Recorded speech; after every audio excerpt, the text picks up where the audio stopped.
قل أوحي إلي أنه استمع نفر من الجن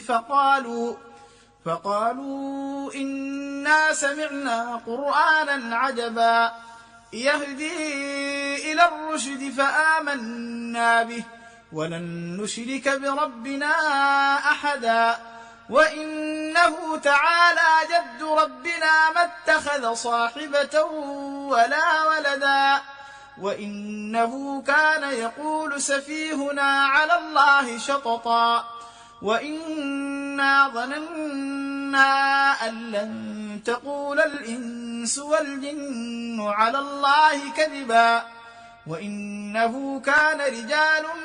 من الإنس يعوذون برجال من الجن فزادوهم رهقا وإنهم ظنوا كما ظننتم أن لن يبعث الله أحدا وإنا لمسنا السماء فوجدناها ملئت حرسا شديدا وشهبا وإنا كنا نقعد منها مقاعد للسمع فمن يستمع الآن يجد له شهابا رصدا وإنا لا ندري أشر أريد بمن في الأرض أم أراد بهم ربهم رشدا وإنا منا الصالحون ومنا دون ذلك كنا طرائق قددا وإنا ظننا أن لن نعجز الله في الأرض ولن نعجزه هربا وإنا لما سمعنا الهدى آمنا به فمن يؤمن بربه فلا يخاف بخسا ولا رهقا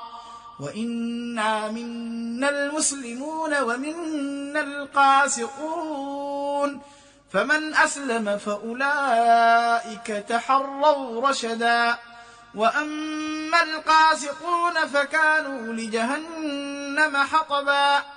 وأن لو استقاموا على الطريقة لأسقيناهم ماء غدقا لنفتنهم فيه ومن يعرض عن ذكر ربه نسلكه عذابا صعدا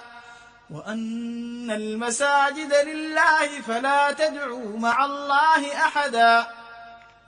وأنه لما قام عبد الله يدعوه كادوا يكونون عليه لبدا